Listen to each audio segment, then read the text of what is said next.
好多運動員都受傷，傷完再傷，有些要退出，點解？受傷轉好定變壞？不少明星因為痛症，長期使用止痛藥，甚至嗎啡麻醉藥，最後出事。大家成日聽到話發炎和痛症，都係唔好嘢嚟。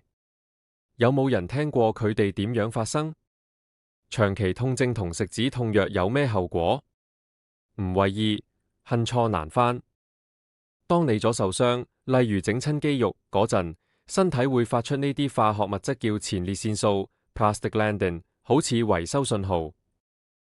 佢會令你覺得痛，目的係叫你唔好再喐，等佢開工。跟住就係發炎 （inflammation）， 呢個係清理階段。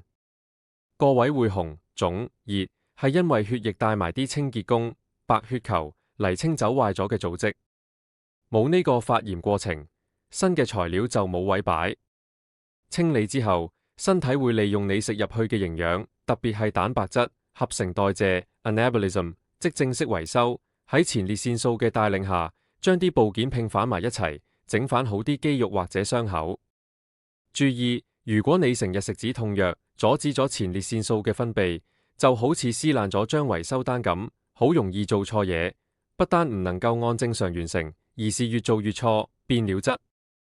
專業來講，當身體組織受損，就會啟動 arachidonic acid cascade 花生四烯酸級聯反應，透過 CO enzymes 產生前列腺素。佢哋負責擴張血管，增加滲透性，令營養同免疫細胞可以去到傷口。痛係正常嘅反應，止痛藥人係呢度發揮藥力。傷口愈合嘅必要階段就係發炎 inflammation。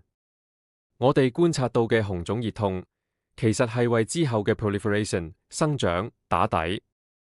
發炎係橋樑，當發炎反應去到尾聲，巨細細胞會發出信號叫身體開始 protein synthesis。